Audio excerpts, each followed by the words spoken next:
Bom dia, já estamos ao vivo? Isso aí, vamos aguardar o pessoal entrar para o nosso evento, nosso café empresarial da edição de novembro.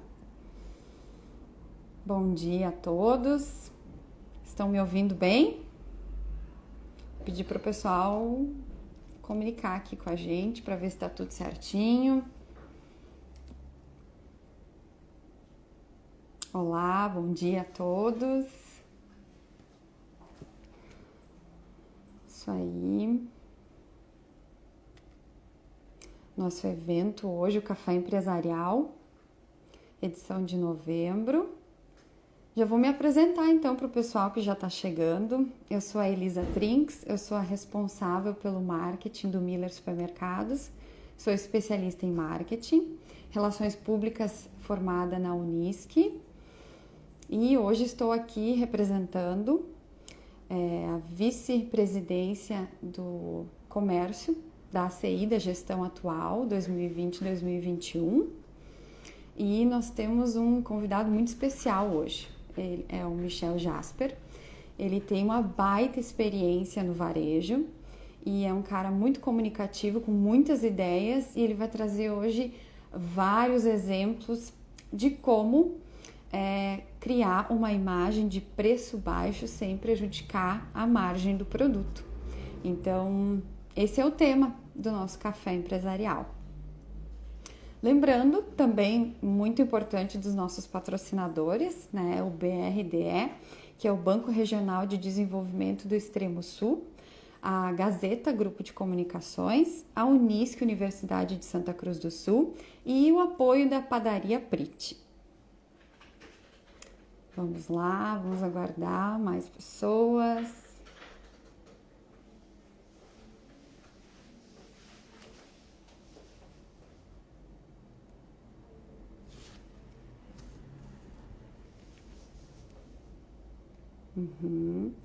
Já temos aqui o Michel. Vamos enviar uma solicitação para ele, para entrarmos com a conversa. Oi, Michel! Olá, bom dia, tudo bem? Bem, bom dia, Tudo tudo? ótimo. Já fiz uma introdução aqui sobre o nosso café empresarial, edição de novembro. Vamos novamente apresentar, vou falar um pouquinho do teu histórico e aí depois a gente Certo. passa a tua palavra. O café empresarial, então, é a percepção do preço no varejo, né? Como criar uma imagem de preço baixo sem prejudicar a margem. É o tema da nossa edição, é o Café Empresarial Online, né? E promovido pela ACI aqui de Santa Cruz do Sul. E o convidado de hoje, então, é o Michel Jasper, maior influenciador de varejo do LinkedIn na atualidade, mentor de empresários e gestores na área. Jasper é fundador da Amo Varejo, maior plataforma de recrutamento e seleção para o varejo do Brasil. Então, com a palavra, Jasper, Michel Jasper, fique à vontade. Perfeito, obrigado pessoal, agradeço muito o convite da CI, tá? Muito obrigado pelo convite. É um prazer estar aqui falando para vocês sobre percepção de preço, tá? Uma coisa também que eu trabalho, tá, pessoal? Eu sou proprietário da Web Jasper, que é uma empresa de tecnologia para varejo, e a gente trabalha justamente com isso, com exposições de produto, planogramação de lojas. Então nós atendemos desde varejistas de pequeno porte, quem tem uma loja bem pequena lá, com faturamento de 50, 100 mil reais, até varejistas que faturam alguns bilhões anualmente. Então, a gente atende empresa de todo porte em todo o Brasil, em diversas regiões, tá? Então, é sobre isso que eu vou conversar aqui hoje com você, sobre percepção de preço, como vender mais para o cliente, algumas técnicas de venda que a gente utiliza e como é importante a gente passar essa imagem de preço baixo para o cliente. E sim, é possível ser competitivo, é possível competir com grandes empresas se você souber fazer o seu merchandising de maneira correta e o seu modelo de precificação e divulgação de preço. Muito legal. Importante também lembrar, o pessoal que está nos assistindo, que nós vamos falar no varejo em geral. Então, a gente já conversou de vários exemplos que a gente pode dar de todas as formas de varejo, né? E até a gente colocou aqui alguns assuntos que vamos ver se vai dar tempo de abordar. né, que são gatilhos mentais de técnicas de precificação, de exposição também, técnicas de merchandising, compra por impulso, né, a questão de preço justo dos produtos fracionados, de como a gente pode trabalhar com eles, e da redução de embalagens, que isso é um tema interessantíssimo. Exatamente, exatamente. Nós vamos falar assim de modo geral, tá, pessoal? Eu trabalho muito com farmácias, supermercados, lojas de conveniência, mas nós vamos falar sempre de um modo geral. Tudo que a gente fala aqui é muito aplicado para restaurantes, se você tem uma loja de roupas. Então, as técnicas, elas são muito utilizadas hoje no varejo e servem sim para qualquer tipo de negócio, tá? Isso aí, vamos começar a conversar sobre os gatilhos mentais? Perfeito. Quando a gente fala de percepção de preço, tá, pessoal, a gente tem que entender o seguinte: a nossa comunicação, ela é muito mais importante do que o preço em si, né? É muito comum hoje a gente achar que o cliente ele só quer preço baixo, mas não é bem assim que funciona. O cliente, sim, ele busca esse equilíbrio hoje entre a qualidade e o preço. Então, o preço ele tem a sua parcela de importância muito grande, né? Então, eu vejo muitas vezes dizer assim: ah, mas o nosso foco é qualidade, a gente consegue qualidade. Mas você tem que saber precificar também, porque o preço ele tem sim também a sua parcela. Então, você tem que fazer esse equilíbrio. E como a gente atende hoje o cliente de maneira que a gente consiga passar essa percepção de preço baixo, né? É muito importante entender que tudo que a gente fala aqui não é enganação com o cliente, não é tentar fazer com que ele compre mais, não. É inclusive gerar mais comodidade e passar para ele essa imagem de que a gente realmente tem, que o nosso produto ele é acessível para ele e que ele está tendo vantagem em comprar o nosso produto ou em comprar mais produtos. Então entenda que o foco principal de vocês dentro do negócio é fazer com que o cliente ele compre mais, ele aumente o ticket médio dele, né? O ticket médio é a venda dividido pelo número de clientes, então que você faça com que ele compre mais, que ele permaneça mais tempo na sua loja e, claro, que ele tenha uma experiência de compra completa. É muito comum a gente chegar em varejistas hoje, às vezes eu vou atender algumas empresas e dizer assim: nossa, eu tenho um concorrente que ele me destrói no preço, ele está sempre muito mais barato, ele está sempre, tudo lá é mais barato, não dá para entender como é que ele faz aqueles preços, é um absurdo. E muitas vezes, quando a gente vai a fundo fazer uma pesquisa de preço nesse cliente, nesse concorrente dele, na verdade, os preços, às vezes, deles, 80% dos produtos que a gente pesquisou são mais caros do que o preço que a gente está praticando lá na nossa loja. Por que isso acontece? Porque aquela empresa ela tem uma facilidade de comunicação de preço muito melhor do que, às vezes, a nossa empresa. Então, às vezes, a gente acha que ele tem preço baixo, mas ele só se comunica melhor. Ele expõe melhor as ofertas, ele faz cartazes mais chamativos, ele finaliza ali o produto ele finaliza a precificação com o 9, que é uma técnica que, por incrível que pareça, funciona muito bem, né? Quando a gente precifica o produto assim, R$ 1, ele dá a percepção até de mais caro do que um 99, porque ele está um centavo mais caro. Mas se você precificar o produto, às vezes, a 1,9 ou R$ 1, o 1,9 ele até parece mais barato na percepção do cliente. Esse número quebrado, ele gera essa percepção de vantagem, de desconto para o cliente. A gente fez diversos testes em empresas. Nós temos um caso de uma empresa que a gente fez um ponto extra de um produto durante 7 dias com o preço a 1,30. Tá? Depois de 7 dias, nós fizemos este mesmo produto com o preço a 1,39, para ver como seria a reação do cliente. Né? Períodos próximos, meio de mês, nada de pico de venda, e nós tivemos ali uma venda 4 vezes maior quando estava com o final 9. Por quê? Porque o cliente tinha a percepção de que o 9 era uma vantagem. Então, saber precificar, saber finalizar o produto com 9, o 7 também é muito utilizado, passa uma percepção de preço baixo. Então, necessariamente, você não precisa subir o preço e colocar um 9. Você pode, em vez de trabalhar com R$ 1, 1,10, 99 centavos, né? 1,9, às vezes um centavo a menos sempre, que no contexto geral, no teu volume de vendas, não vai ser tão impactante em termos de desconto na tua margem, na tua rentabilidade, mas você vai passar essa percepção de preço. Então, isso é muito importante, né? Isso acontece bastante no varejo, principalmente supermercadista e farma, né? As empresas se competem e a gente tem a impressão de ter um preço baixo quando o nosso concorrente tem o preço mais baixo que a gente, porém, ele comunica melhor. Então, isso é muito comum acontecer. Então, essa é uma das técnicas que a gente pode utilizar. E, claro, ofertas bem expostas, destacar nossas ofertas, usar cartazeamento, né? Precificação externa, precificação na frente da loja, todos os produtos dentro da loja bem precificados. Isso também gera uma percepção de preço, né? Nada como você chegar numa loja e ela não ter preço. Às vezes você chega num local, ele está sem precificação, você não sabe o preço, você não tem a noção do preço, na realidade você deveria estar comunicando o cliente. Então, ou seja, são pequenas técnicas de preço que a gente utiliza, que a gente consegue rentabilizar nossa margem, porém comunicar de maneira mais precisa para o cliente. Então, é fato que algumas empresas a gente pega e arruma toda a precificação do cliente, coloca o final 9, define um mix de ofertas bem enxuto, mas extremamente agressivo, e acaba colocando isso em evidência na loja e, claro, agrega muito valor, né? E o importante que tu falaste é essa questão realmente dos produtos terem o preço exposto.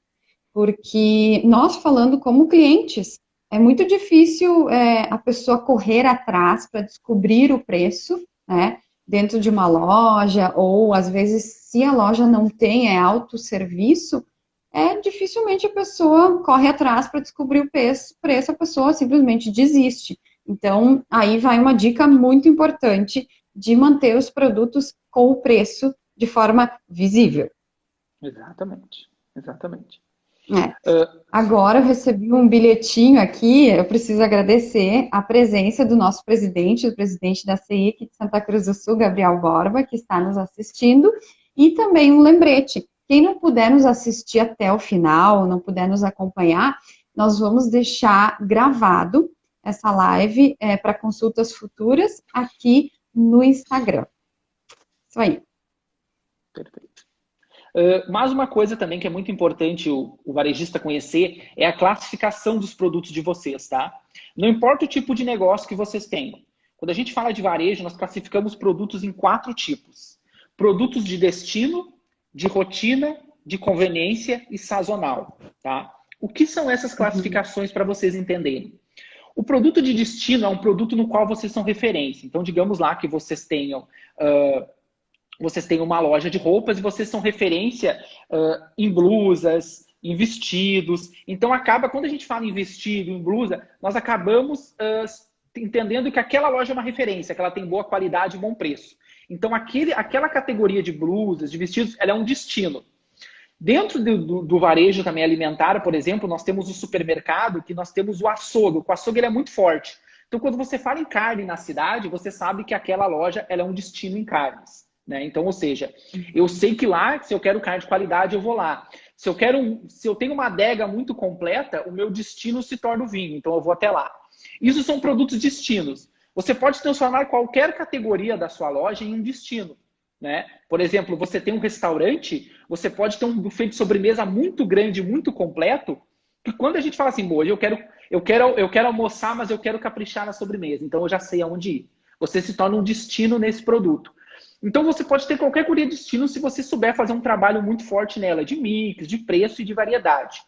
Nós temos também dentro do varejo a categoria rotina. Rotina é o quê? É o que as pessoas compram com frequência. Né? O arroz, o feijão, a carne também pode ser, o refrigerante, a cerveja, são produtos de frequência.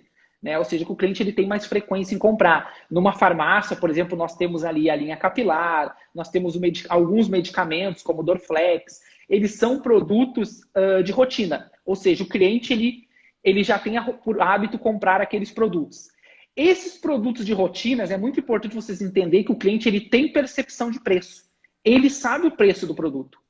Né? Então, esses produtos é onde vocês devem fazer ofertas, é onde vocês devem destacar para ele entender. Olha, esses produtos estão em vantagem, porque eu sei que eu sempre pago R$9, agora eu vou pagar 8 porque está em promoção. A oferta ela deve ser em produtos de rotina. Dentro também nós temos os produtos de conveniência, que eles são mais ou menos aí 85% da loja de vocês. Então, note que o cliente ele tem percepção de preço de 10% a 15%, dependendo até bem menos nos produtos da loja de vocês, ou seja, que ele sabe o preço. Então, em tudo que ele sabe o preço, vocês devem fazer ações promocionais, devem divulgar, devem fazer todo o trabalho de atrair o cliente até a loja. E aonde você ganha a margem, onde você ganha a rentabilidade, é onde o cliente ele não tem a noção de preço, ele não tem essa percepção. Né? Porque ele não entende. Por exemplo, quando ele compra um house, seja no restaurante, seja no supermercado, ele não percebe que aquele house custa R$1,50. Né? É automático, ele compra automático, ele não tem essa percepção de preço. Quando ele compra uma bala, quando ele compra, às vezes, um salgadinho, um produto um molho mais específico, né? Então, ou seja, ele não tem essa percepção de preço. Então, nesses produtos é que a margem de vocês deve ser mais alta, onde ele não tem a percepção. E onde ele tem a percepção, vocês baixam a margem. Entendem como vocês se tornam competitivos dentro do negócio? Porque vocês estão dizendo assim, o cliente sabe o preço e vocês estão fazendo ação. Então, ele diz, ó, realmente está vantajoso, eu vou até lá. E aí é que entra a mágica, né, pessoal? Vocês precisam, dentro da loja, fazer toda uma ação para que ele vá comprar a oferta e ele compre as coisas a mais que realmente estão rentabilizando. Então, se ele vai comprar o leite em oferta, você tem que ter um bom ponto extra de biscoito próximo, né? Se ele vai aproveitar uma ação ali de roupas, se ele vai comprar lá uma calça que está em oferta, que normalmente é um carro-chefe de loja de roupas, você tem que deixar ali uma jaqueta, umas blusinhas com uma margem maior, um pouco mais perto, para ele poder perceber isso e ele poder incrementar a compra dele. Com isso, ele compra mais, com uma margem, uma qualidade menor. Então, é importante entender. E nós temos o sazonal. O sazonal é o quê? São períodos que a gente tem que alguma coisa vende muito somente naquele período, como o fim do ano, que a gente tem panetones, espumantes. Nós temos o varejo de moda, né, muito de sazonalidades, primavera, verão, outono, inverno, são coleções, então tem aquela sazonalidade também. Né? Quando está entrando a primavera, o preço do vestido ele não é tão relevante quanto quando a gente está vendendo lá no inverno e no verão. Na primavera, existem dados que as pessoas compram mais por impulso vestidos, por exemplo. Então, olha como são dados importantes a gente entender para fazer ações dentro da nossa loja. Então, os produtos eles têm essa classificação, e essa classificação é muito importante para precificar, para expor e para agregar valor para o cliente e, claro, rentabilidade para o lojista. Nós temos uma pergunta aqui do Renato Souza. Se essas técnicas podem ser utilizadas na linha branca. Como diferenciar um produto nesse segmento? Porque os produtos costumam ser expostos da mesma maneira, de forma uniforme. O que tu diz sobre isso? Perfeito. Nós atendemos bastante lojas, tá, desse segmento. E o que você deve se diferenciar? Existem sim também classificações dentro, tá? Por exemplo, os potes, eles são um produto mais rotina. Principalmente dependendo da marca, ele se torna mais rotina. Os potes tradicionais, Tupperware, essa linha. Ele se torna uma rotina. Então, nesse você pode fazer ação. Quando a gente está falando que você expõe ele de forma mais uniforme, você vai casando, você vai combinando, né? Todo um incremento ali de fluxo, que o cliente entre na loja, ele percorra todo um trânsito para chegar nesses produtos que ele tem percepção de preço. E você vai fazendo um jogo de margem, de rentabilidade e trabalhando. Por exemplo, se você está vendendo toda a linha de panelas e o cliente ele tem uma percepção em algumas panelas, como pressão, né, ele tem alguma percepção de preço, do lado você deve colocar uma cutelaria. Então você faz uma ação na panela de pressão, do lado você tem uma cutelaria. Então você também deve classificar em qualquer ramo, em qualquer negócio, os seus produtos entre o destino, rotina, conveniência e sazonalidade. Né, essas lojas de bazar, elas são muito sazonais. Elas têm sazonalidades mensais em muitos momentos. Então você tem que estar sempre conhecendo e entendendo a sazonalidade.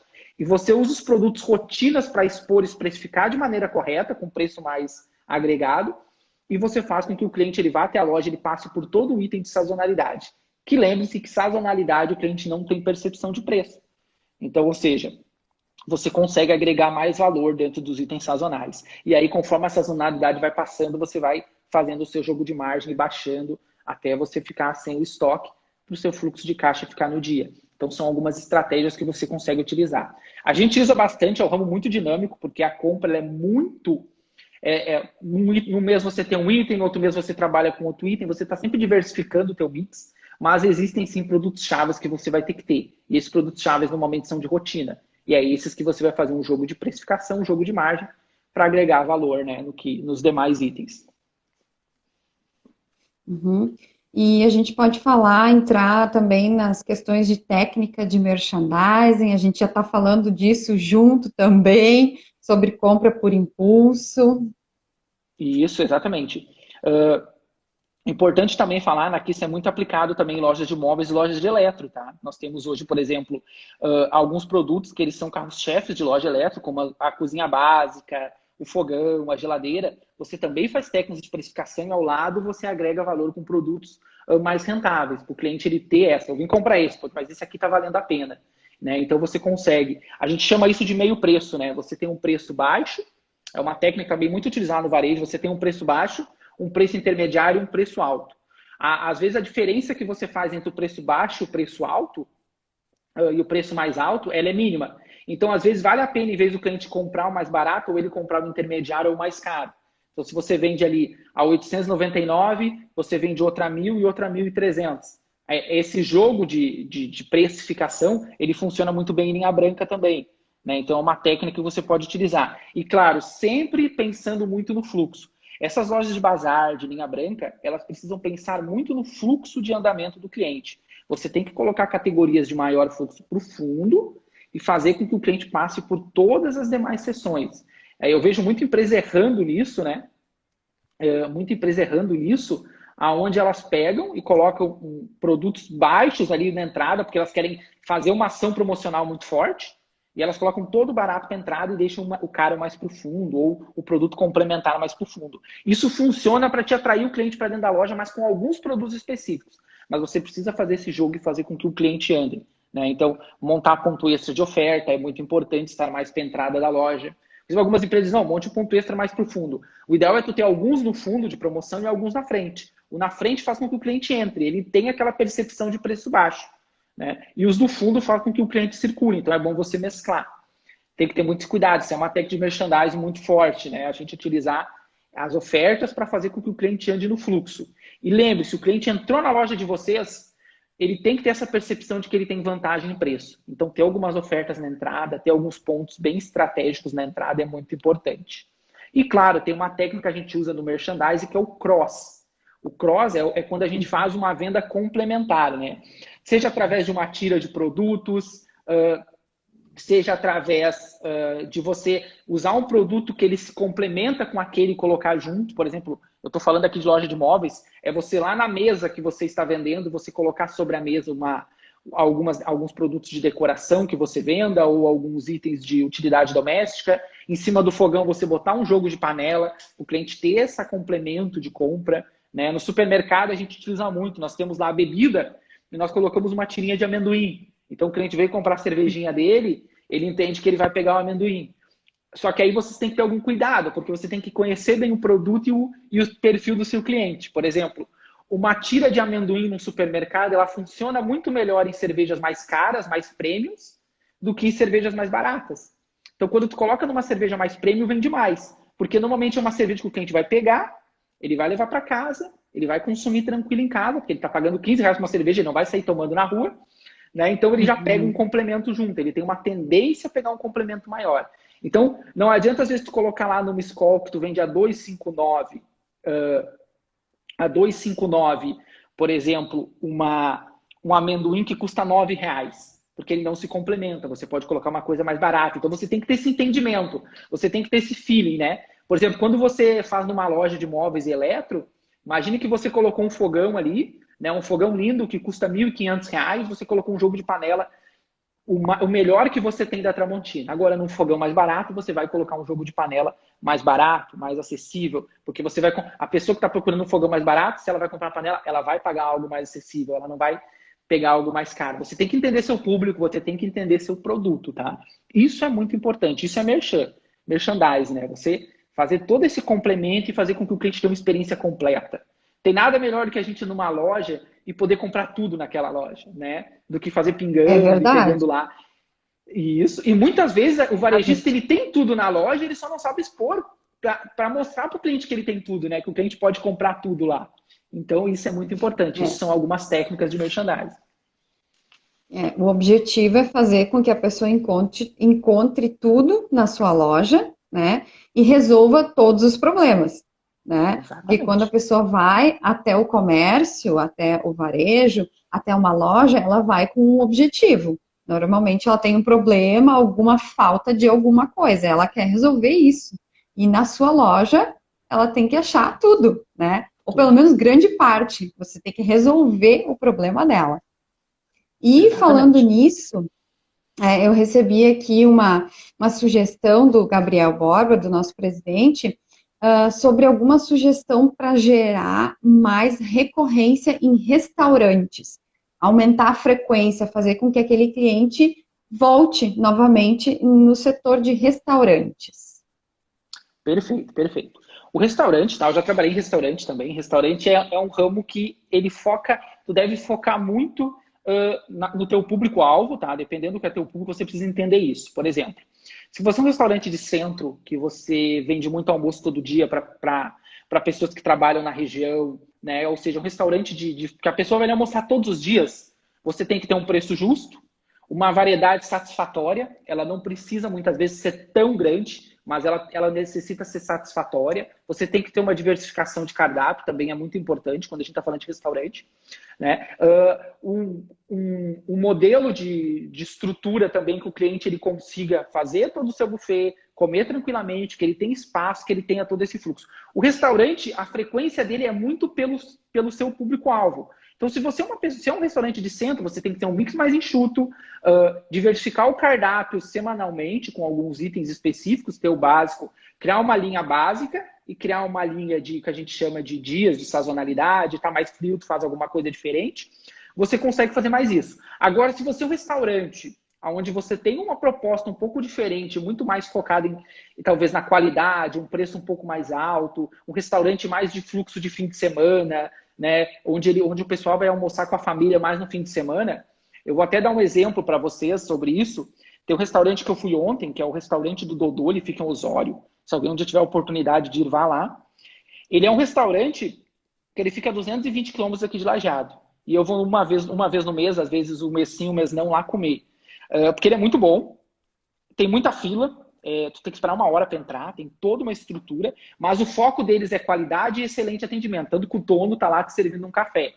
Então, esse é um restaurante que eu não iria todos os dias, primeiro porque ele é um pouco mais caro, se eu morasse do lado dele eu não conseguiria consumir todos os dias lá, mas é um restaurante que eu vou esporadicamente e ele sempre tem muito público, vem muita gente de Porto Alegre comer lá, vem gente de tudo que é região. Porque ele tem esse público específico, ele tem esse nicho específico, que é um restaurante de fim de semana, um restaurante mais familiar, de extrema qualidade, né, e de extremo bom gosto. E você tem que ter muito cuidado com isso. Às vezes você tem um restaurante no centro e você elitiza demais ele, ou você cria muito esse perfil, ele vai se tornar um restaurante de fim de semana, e você tem que entender qual é a sua proposta.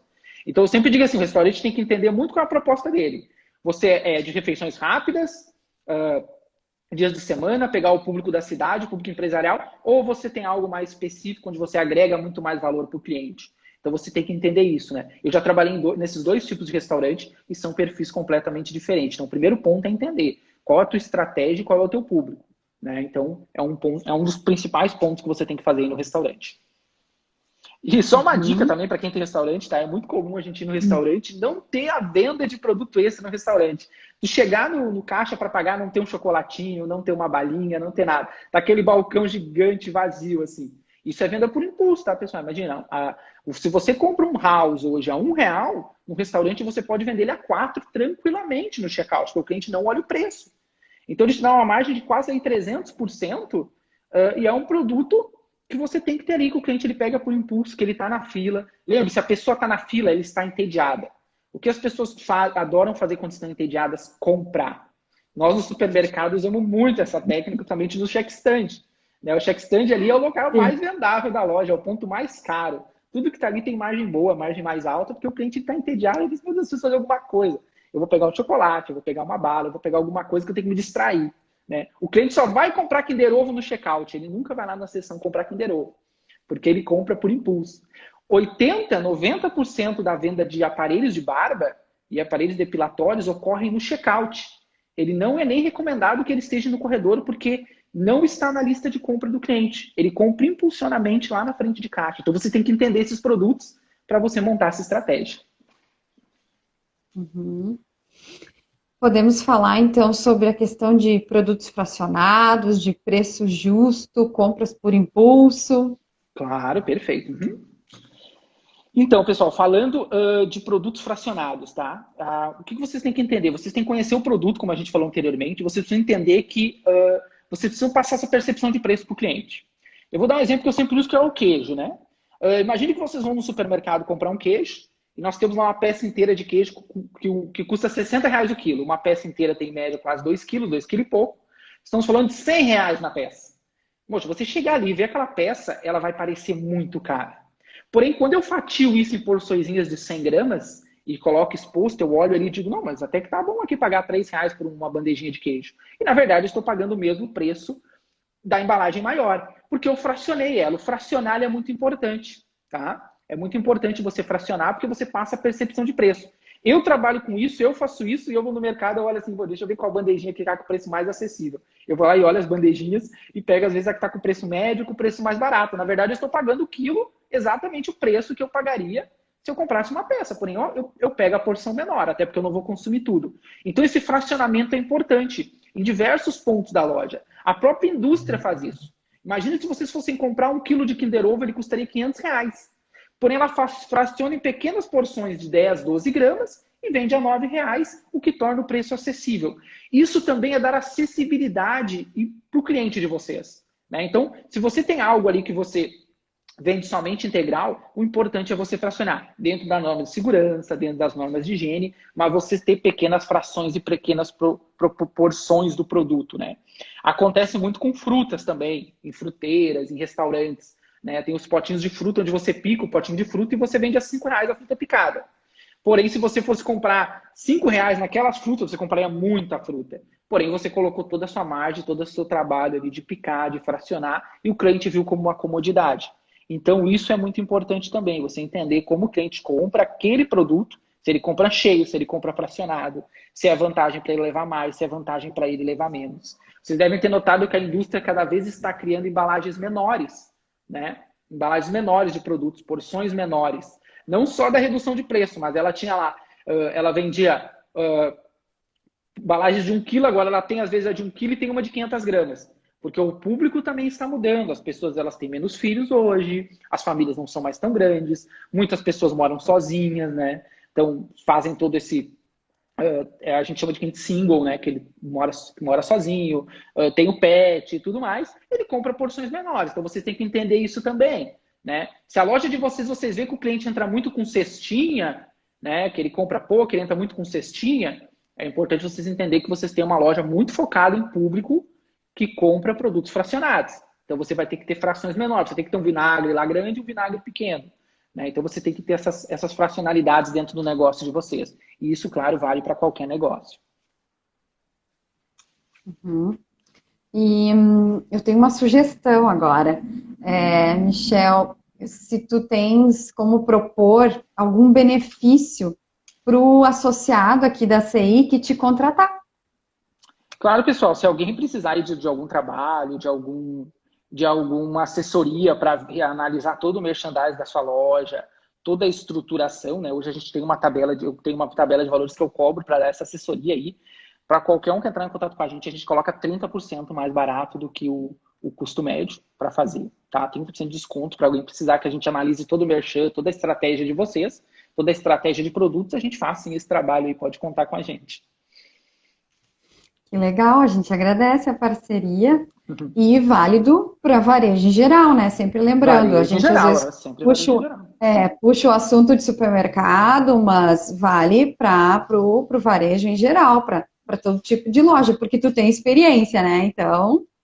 Sim, a gente atende todo tipo de negócio, né? Desde conveniência, já fizemos trabalhos para conveniências gigantes, farmácias, lojas, todo tipo de negócio a gente atende, sendo varejo em geral. Então tá. A gente pode falar um pouquinho mais dessa questão de redução de embalagens, por que isso acontece, da questão da visualização de preço justo, né? Muitas vezes as pessoas se perguntam, né? Mas a embalagem diminuiu e o preço continua o mesmo? Perfeito, perfeito. Isso acontece muito, tá? Muito importante. É um assunto bem polêmico esse. Eu vou dar 3 motivos pelos quais isso acontece, tá? O primeiro deles é que a indústria, em alguns momentos, ela quer aumentar a sua margem, a sua rentabilidade, e ela reduz o tamanho da embalagem. Isso acontece com algumas empresas, tá? Mas digo para vocês, pessoal, não é a maioria, tá? São poucas as empresas que realmente reduzem para aumentar a margem de lucro. Claro que às vezes ela cria alternativas lá. O custo operacional da indústria está alto, ela reduz alguma embalagem para criar alternativas. E a gente sabe que, por lei, é obrigado a especificar na embalagem que houve uma redução, tá? Por lei é obrigado. Então vai sempre ter ali redução de 20%, de 15%. E aí o que muita gente pergunta é, mas Michel, nem sempre o preço acompanha essa redução. Bom, aí eu vou explicar alguns pontos. O primeiro, então, é que muitas vezes a indústria ela quer aumentar sua margem em alguns produtos e ela acaba reduzindo um pouco a embalagem. Tá? O outro ponto é justamente isso que a gente falou anteriormente. A gente tem hoje públicos muito mais diferenciados dentro do varejo. Então, a gente atende o público que compra embalagens maiores, compra embalagens menores, então cria essas versões. E nós temos uma sociedade que vem tendo menos filhos, tendo como muito mais alternativa, às vezes, o pet do que uma própria família tradicional, de ter 3, 4 filhos, 5 filhos, isso quase não acontece mais. Então, a indústria ela adapta a embalagem para esse público. Por exemplo, eu jamais compraria, quando eu vou no mercado, eu não compro, por exemplo, embalagem. Eu nunca comprei um arroz de 5 quilos. Eu nunca comprei. Para mim é de 1 quilo e ainda ele dura muito tempo. Massas, eu prefiro porções menores. Eu pego aquelas embalagens de 250 gramas. Então, as pessoas elas migram para isso. Então, a indústria tem que ter essas alternativas. E às vezes ela entende que o público dela está migrando para aquilo, ela reduz o tamanho. Né? Ela reduz o tamanho. E, claro, uma outra coisa que é o que mais acontece é em relação à matéria-prima. Tá? Um exemplo disso é o chocolate. Eu vou dar um exemplo para vocês. Se vocês forem em 2017, vocês devem ter percebido, né? Que as barras de chocolate elas eram assim, hoje elas estão assim, assim, elas ficam assim. Já, há um tempo atrás era 180 gramas, hoje elas já estão em 90. Estamos falando aí praticamente metade, né? Exatamente metade do tamanho. Porque isso acontece. Se vocês forem puxar a saca do cacau em 2017, ele custava R$ 370 a saca do cacau. Em 2020, esse custo já está em 695. Né? Já, na realidade, atualmente já passou de 700. Então, é muito alto o custo da matéria-prima. Então, vocês imaginam o seguinte, tá? A indústria vai lá, ela pega o chocolate é um exemplo clássico disso. A indústria pega o chocolate, ela mantém a embalagem de 180 gramas, ela só vai aumentando o preço. Chega um momento que esse chocolate se torna inacessível, né? Inacessível para uma certa parcela da população, porque eu não vou pagar R$ 15 por uma barra. Sem contar que a percepção de preço é muito alta. Então, assim, não, R$ 15 por um chocolate dá para mim e almoçar fora, dependendo do restaurante que eu vá. Né? 15, R$ 20 uma barra. Então a pessoa começa a ter essa percepção de que está muito caro e a venda cai. Então a indústria faz o quê? Ela equilibra. Subiu muito a matéria-prima, reduz a embalagem e tenta manter o preço mais próximo possível. Ele passa um pouco, ele sobe um pouco, mas eu fico ali 4,99, 5,99, 6,99. Preço, a gente olha e diz, não, eu pago 6,99 por um chocolate. Tanto que o cliente paga, tá, pessoal, que o chocolate ele é uma das categorias que mais cresce no varejo. No varejo em geral, tá? Todos os segmentos, conveniência, supermercados, ele cresce acima de 2 dígitos. Então, para te ver como essa estratégia ela funciona, porque a pessoa ela olha e vê que o preço ele está mais justo. Né? Na realidade, a embalagem diminuiu, mas o preço ainda cabe no bolso dele, por mais que ele vai consumir menos chocolate. Né? Então, é uma das alternativas, a questão da matéria-prima. Então, a indústria tem que fazer essa redução para adequar-se ao mercado e ao custo de matéria-prima. Isso acontece muito. A gente agora vai sofrer nos próximos meses uma falta muito grande de matéria-prima em diversas indústrias. Então, a gente vai ter, sim, os preços eles vão subir muito, vai acontecer toda essa suba, todo esse processo, ele vai se intensificar nos próximos anos, aí, provavelmente 1 ano, 2 para frente, nós ainda teremos muito problema em relação a preços, essa variação. E isso justamente acontece porque a matéria-prima ela sobra, ela se torna escassa, ela vai ficando mais cara. E a indústria tem que adaptar e tem que continuar passando uma percepção de preço justo. Outro exemplo disso é a questão da saudabilidade. A saudabilidade já está muito em alta, pessoal, ela está muito crescendo demais. Os produtos funcionais, né, que a gente chama de funcionais hoje, antigamente a gente chamava Diet Light. Hoje a gente chama funcionais, porque não é só mais Diet Light. É orgânico, é sem glúten, é sem lactose, é uma gama gigante de produto e isso está crescendo. Então, se você trabalha com ramo alimentar, seja restaurante, supermercado, conveniência, você tem que começar a ter esse produto. Inclusive, os restaurantes, eles têm alternativas de molho sem lactose, eles têm outras alternativas justamente para atender esse público, que a saudabilidade ele está em alta e ela vai explodir. Quando eu comecei em 2015 lá a estudar funcionais, que eu estudo muito produtos funcionais, eu lembro que nós montávamos nas lojas um módulo do produto lá. Era aquele módulozinho no cantinho lá que ficava tudo e quase tudo vencia, né? Tinha que lá estar sempre cuidando para não vencer o produto. Hoje, ele é um corredor inteiro. São corredores de produtos. Tem loja somente disso. Então, ou seja, vocês vão ter que começar a colocar isso dentro do negócio de vocês e acreditar nesse produto. Nós temos uma legislação aí que vai entrar em 2, ela já entrou, mas a indústria tem praticamente 2 anos, 1 ano e meio para se adequar, que é que na frente do rótulo vai ter que começar a vir. Ah, esse produto contém sódio, esse produto contém açúcar em excesso, vai ter que começar a especificar. Ou seja, como se a tabela nutricional viesse para frente do rótulo, né? Vai ter que ter cor padrão para a pessoa enxergar. isso vai impulsionar ainda mais, porque você vai comprar um produto e vai dizer assim, olha, esse produto aqui é só açúcar que você está comprando. A pessoa vai dizer, não, pera lá, tá na hora de eu avaliar meu hábito, eu vou comer uma porção de açúcar aqui, então ela vai começar a avaliar, e outras alternativas vão começar a entrar. Então é importante vocês entenderem essas tendências para o negócio de vocês acompanhar o mercado. Né? Sobrevive quem consegue acompanhar o mercado. Se você lá não tem no seu restaurante um molho sem lactose, você já está ficando fora e você já está perdendo uma parcela. Porque a intolerância à lactose é muito forte. Eu descobri há pouco tempo que eu tenho uma leve intolerância. Então agora eu cuido do que eu como e tento só consumir coisas mais nesse sentido. Então as pessoas estão...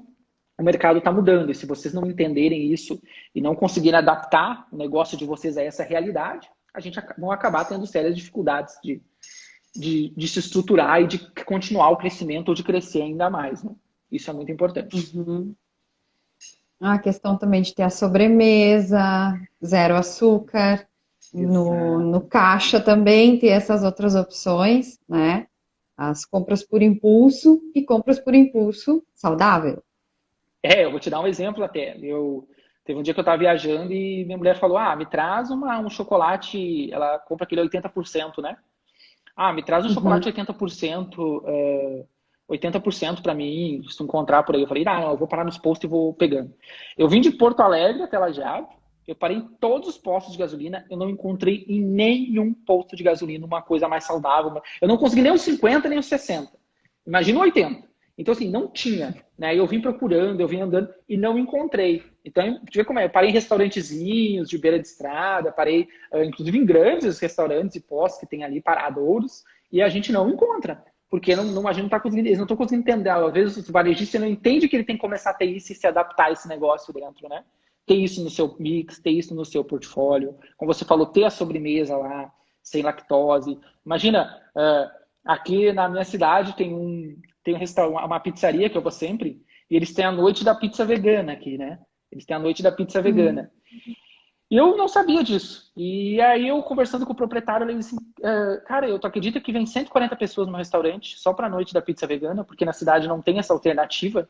É muito raro conseguir. A gente faz uma noite só da pizza vegana e vem mais de 140 pessoas. É o dia que a minha pizzaria mais lota, mais do que no fim de semana tradicional. Então, olha esse público. Olha como esse público está carente, né? Então é importante a gente entender que tem mercado para isso e que o público desse segmento está crescendo muito. A minoria também precisa receber atenção, né? Exatamente, porque a minoria ela cresce, né? Ela vai crescendo, os hábitos vão. A minha irmã, por exemplo, ela até um tempo atrás comia carne, agora eu já vou lá, ela já não quer, ela come só um pouco, então ela já está indo para esse lado. Né? Eu também já venho cortando bastante algumas coisas. Né? Então a gente vai entrando, né? Vai entrando no grupo e vai entendendo, e vai gostando, e vai vendo que tem alternativas e vai migrando. Né? Então isso faz parte também. O que mais, Michel, tu tens para nos contar sobre É, compras por impulso? Um outro ponto aqui, só para nós fortalecer bastante essa etapa, é em relação ao fluxo de loja, tá, pessoal? Então, se vocês têm um negócio, vocês têm que começar a estudar muito o fluxo dele. Isso que gera compra e faz com que o cliente ele fique bastante tempo, às vezes, dentro da loja de vocês. Ou seja, fazer com que o cliente transite e que ele passe por todos os setores. Setores, como a gente falou, de rotina, devem ficar mais para o fundo da sua loja, né? Então, se você entrar na loja ali, uma loja de roupas, as blusas, as camisetas mais para o fundo, a calça jeans mais para o fundo. Para a entrada, tu coloca uma linha que te dá mais rentabilidade, que te dá um fluxo e um trânsito melhor, que faz com que o cliente acabe comprando mais. Isso você tem que fazer em todos os negócios. Até mesmo quando você tem um restaurante no próprio buffet ali, o cliente ele entra, ele passe ali pelos produtos tradicionais, né? Restaurante usa muito essa técnica, né? Você tem a salada, você tem o tradicional e depois você tem toda aquela diferenciação.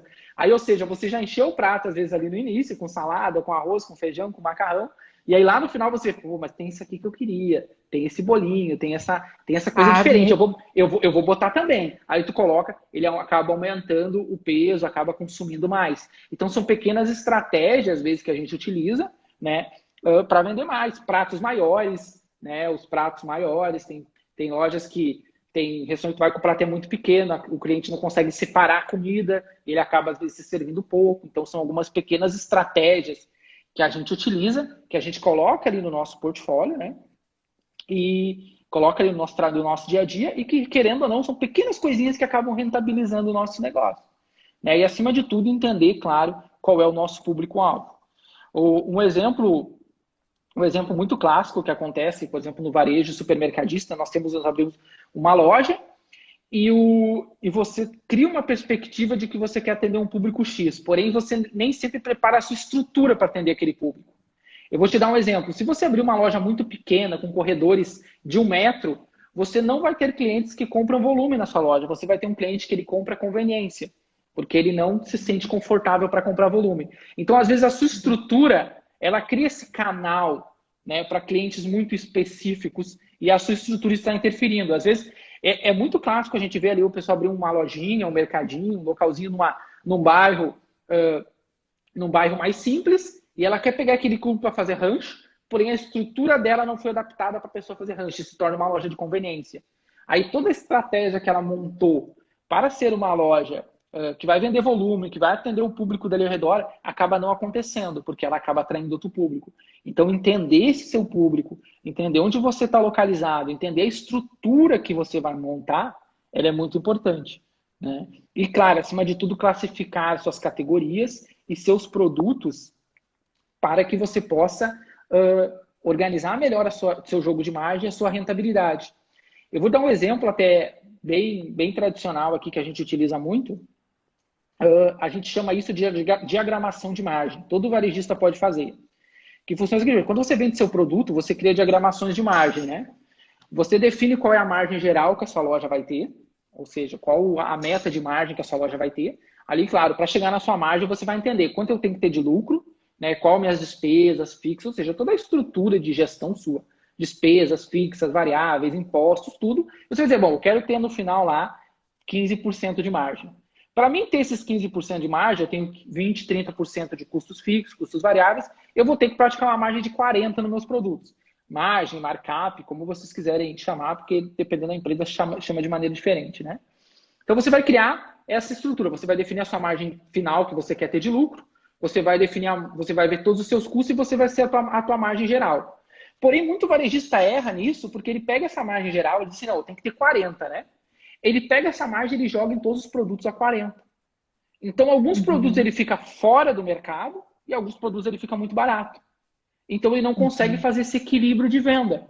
Então, imagina, você pegou sua margem de 40 que você queria e você jogou em tudo. Bom, estou vendendo tudo a 40. A partir de agora, então, eu vou pagar as despesas aqui e vai me sobrar os 15 lá. Porém, você não está fazendo essa diagramação de margem. Então, o ideal é você pegar as categorias que são para o cliente ter percepção de preço, trabalhar com a margem menor, né? Dividir seus produtos todos em categorias. Eu tenho a categoria roupas, feminina, masculina. Masculina se divide em calça. Outra aqui se divide em blusas. Eu tenho blusa masculina, blusa feminina. Essa loja eu vendo muito blusa masculina, né? Camiseta masculina. Então eu vou praticar uma margem mais baixa. Mas eu vou aqui no casaco, aqui, o que o cliente compra por impulso, eu vou praticar uma margem mais alta. Né? A gente faz muito isso em supermercado. O Nescau, por exemplo, ele tem uma margem baixa, porque ele é o carro-chefe da seção. Agora o Ovo Maltine, o Nesquik, ele tem uma margem mais alta, porque ele é o complemento. Então a gente expõe todo o Nescau mais para baixo, um pouco mais embaixo, para o cliente vir ali pegar, e na cara dele a gente coloca todo o produto que tem mais rentabilidade. Com isso eu faço um equilíbrio de margem. Eu sou competitivo no Nescau e eu agrego, e aquela margem que eu perdi no Nescau, eu ganho em todos os outros produtos da parte superior, né? Ou seja, nos produtos que me dão mais rentabilidade. E isso deve ser feito em todo tipo de negócio. Né? Então, se eu tenho lá um bazar, eu vou ter lá os produtos que são carro-chefe, que eu atraio para lá. Quando a pessoa se muda, quais as coisas que ela precisa comprar urgentemente? O que ela compra com constância? Pote, troca às vezes a panela, panela de pressão. Eu coloco esses produtos que são carro-chefe, a térmica, eu coloco eles com uma margem baixa e o resto eu faço a diagramação. Então eu posso, por exemplo, ali nas térmicas, eu monto um kit, uma área só do gaúcho ali, por exemplo. Na térmica eu trabalho com uma margem de 20%, na cuia eu trabalho com margem de 60%, na bomba eu trabalho com margem de 50%, tranquilamente. Quando o cliente comprar aquele kit, que a ideia é tu expor junto para o cliente comprar todo o kit, né? Claro que nem sempre ele vai comprar, às vezes ele vai só comprar a térmica, mas tu vai estar sempre impulsionando ele a levar mais coisas. Você acaba fazendo esse complemento de margem no seu negócio. Então é assim que você faz uma estruturação e você é competitivo. Então quando você vê a pessoa, uma rede, um concorrente ele fazendo muito, é muito barato, ele tem margem de loja barata, É que às vezes ele não é barato.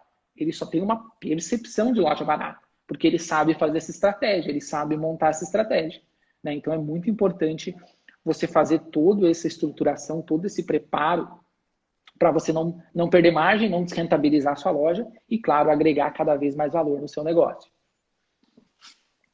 Isso tudo envolve realmente a exposição dos produtos, né? Dos produtos em si na tua loja e os preços acompanhando, né?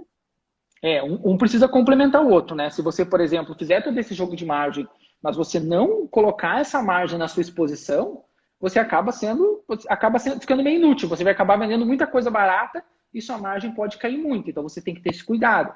Você tem que montar todo um layout, né? A gente chama de layout de loja, de maneira que as coisas se complementem. Então, se o cliente ele vai lá comprar as panelas do lado, tem que ter as facas, tem que ter os talheres, tem que ter toda a linha de cutelaria dele. Aí depois deve vir o pote, que é a linha cozinha. Aí o cliente vai andando, ele passou toda a cozinha, ele vai chegar na linha decoração, aí ele vai andando, ele vai criando todo esse fluxo, né? Tu vai criando todo esse fluxo de exposição para agregar mais para o cliente ele ter essa experiência completa. Né? Não adianta você colocar o travesseiro lá na sua loja para vender de um lado e colocar o edredom do outro. Não, eles têm que se complementar, eles têm que estar próximos. E acredite, a gente encontra muito nas empresas hoje essa separação, né? Ah, eu crio uma área lá, daí lá na frente eu crio outra. Não, ele tem que se complementar. Eu vou até dar um exemplo para vocês, que a gente utiliza muito hoje em supermercados. Muitos supermercados que a gente atende, a gente está eliminando o corredor de bazar da loja, né? Porque normalmente ele é um corredor um pouco mais frio. Então, o que as empresas fazem? O que a gente faz em algumas estratégias? Claro que são lojas menores, né? Lojas maiores hoje pode ter o corredor, tu consegue fazer um jogo diferente. Mas lojas menores, a gente elimina aquele corredor de bazar e pega a cafeteira e coloca junto com o café. Pega o filtro, ele fica lá junto com o café. A gente pega os potes, coloca eles junto com uma seção que se complementa, próximo a cereais, né? A gente pega as panelas e coloca como cross junto ao arroz e ao feijão. Então a gente começou a agregar isso e tem cliente aí que seguiu 30%, 40% a venda de bazar. Que hoje o bazar representa muito pouco, então você começa a agregar. Porque você começa a dizer para o cliente, olha, eu tenho toda a solução aqui, você não precisa ir lá daquele lado buscar. Ela está aqui também. E se você tem uma loja grande, você também pode fazer esses pequenos cross, né, que a gente chama. Você faz um ponto extra de oferta, o ponto extra de oferta normalmente te dá uma margem baixa. Então eu pego um item de bazar que me dá uma margem alta e coloco ele nesse ponto extra de oferta. Imagina o cliente parar para comprar um arroz e ele vê ali uma panela. Não, mas olha, quer saber, eu vou levar essa panela. Você vender um produto que a margem está 11 e você vai estar vendendo junto um produto que a margem pode estar 60. Então, ou seja, você vai ter que vender 10, 15 arroz para recuperar, teria só para vender aquela margem da panela. Então, é importante você entender esse complemento. De nada adianta você mexer e fazer esse jogo de margem se você não acompanha a exposição, se você não remodela a sua loja para o cliente se sentir confortável e se sentir assim, não, aqui tem tudo. Eu estou com uma experiência completa. Eu peguei padaria, eu peguei açougue, eu peguei tudo. Eu vim aqui, eu encontrei roupa de inverno, roupa de verão. Eu fiz todo esse processo. Eu vim aqui no restaurante, eu consumi tudo. Lá na saída tinha todo um jogo, tinha balinha para me pegar para viagem, para me pegar para levar para o escritório. Tinha o complemento ali. E às vezes é nesse complemento é que está a virada de jogo.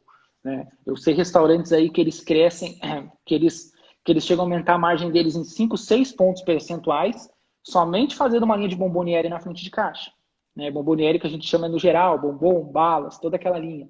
Né? Às vezes um isqueiro para o cliente pegar lá, às vezes um produto extra, o cliente vê ali, ele compra. Inclusive nós temos uma loja aqui na cidade muito famosa, que fez uma parceria com a Docile, que eles vendem móveis elétricos, e quando tu está no caixa comprando, eles têm expositores de balas da Docile. Então, ou seja, eu fui lá comprar um computador aquele dia, eu estava esperando aqui na fila aqui para pagar o computador, e do nada tinha os expositores da Docile assim do meu lado. Eu falei, quer saber, eu vou pegar uma balinha. Peguei uma balinha. Aí tu vai ver a balinha lá neles, custa 6, 7 reais. E no supermercado custa 4. Então, ou seja, a margem é muito maior. Mas o cliente está ali esperando um monte de gente na fila, quer saber, eu vou pegar uma balinha. Então, olha a estratégia, eles são uma loja de móveis elétricos. Então, ou seja, é muito bacana essas pequenas experiências e, querendo ou não, isso agrega valor. Né? Agrega tanto para o cliente que está ali, como para a empresa que está fazendo a ação. E é uma facilidade, uma venda de sentimento, né? É uma facilidade, um agrado para o cliente, né? Porque quantas vezes a gente paga pela conveniência, né? Exatamente. A compra é muito mais emocional do que racional, né? A compra ela é racional quando o ticket médio ele é muito alto. Um carro, e ela ainda pode ser, ela ainda tem toda a interferência emocional ainda, né? Dependendo do vendedor, ela tem toda uma interferência emocional. Mas para pequenas compras ali, o cliente sim, ele consegue, ele usa muito mais a emoção. Então, quando você faz esse trabalho, você acaba agregando valor e ele sente sim uma percepção de compra completa. É como eu falei, eu sou uma pessoa que eu faço isso para supermercado, eu passo o dia aqui com os supermercados, desenhando com minha equipe, com meus funcionários, desenhando as estratégias para vender, e eu vou no mercado e eu caio na própria estratégia. Então, o que eu estou falando aqui, eu escrevo muito por LinkedIn e digo, né, cara, eu digo as estratégias do varejo. A pessoa ali diz, não, mas é verdade mesmo. Mas ela vai chegar no mercado e ela vai ter o mesmo comportamento. Ela vai chegar no local que ela está comprando, ela vai ter o mesmo comportamento. Porque é muito emocional. Eu chego lá e digo assim, estou na frente de caixa, vou pegar isso aqui. Eu sei que isso aqui está muito caro aqui. Eu vou numa conveniência, às vezes eu estou esperando ali, eu pego um produto de conveniência e estou pagando 6, 7 reais, que no supermercado está 3, 4. Mas eu estou ali e eu caí naquele truquezinho da conveniência ali. Que não é um truquezinho, é uma estratégia de venda dele. Né? Então, a gente é o que o nome diz, é a conveniência. A gente a paga a conveniência. mais por estar sendo conveniente naquele momento para ti, né? Exatamente, exatamente. Exatamente. Então tá, pessoal, estamos nos 5 minutos finais da nossa transmissão, do nosso evento do Café Empresarial. Eu gostaria já, desde já, agradecer aos patrocinadores que estão proporcionando esse evento, que é o BRDE, que é o Banco Regional de Desenvolvimento do Extremo Sul, a Gazeta, Grupo de Comunicações, a Unisc, Universidade de Santa Cruz do Sul, e o apoio da Padaria Prit, e também passar, então, a palavra para o Michel, para suas considerações finais. Perfeito. Pessoal, agradeço muito o convite, tá? Foi um prazer estar aqui falando com vocês. E qualquer coisa, podem me seguir aqui, mandar pergunta no direct, eu respondo todo mundo que tiver dúvida, que tiver qualquer pergunta, precisarem de qualquer ajuda também, estamos à disposição, tá? E, para finalizar, lembrando, né, pessoal, às vezes a gente não precisa ser barato, nós precisamos parecer baratos, nós precisamos passar essa imagem para o cliente. Então, às vezes a gente fica brigando por preço, quando na verdade a gente não está tendo uma estratégia correta de produto, de precificação, e nós estamos passando uma imagem. Ou muitas vezes a gente é barato e devido à nossa estratégia errada, à nossa exposição, os nossos preços, a gente está passando uma percepção cara. E acredite, pessoal, isso é muito mais comum do que a gente imagina, tá? Agradeço a todos e qualquer coisa estou à disposição.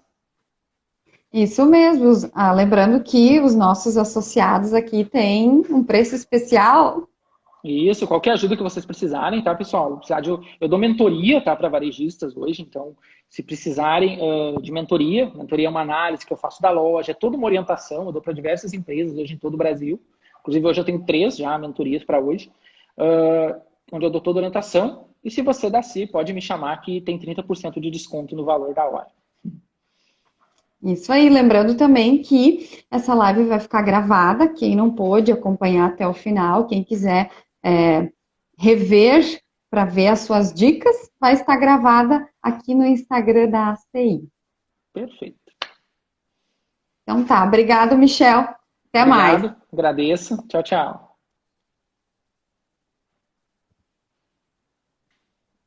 Então tá, pessoal, a gente vai encerrando por aqui e fica o agradecimento de todos que participaram com perguntas. A gente deixa os contatos, então, do Michel também à disposição, lembrando que para os associados da CI, consultoria com o Michel vai ter um preço especial. Então, fica a dica, a gente agradece a todos os patrocinadores, a todos que estiveram conosco nesse evento no Café Empresarial, a edição de novembro. Um abraço, gente, e até mais. E, por favor.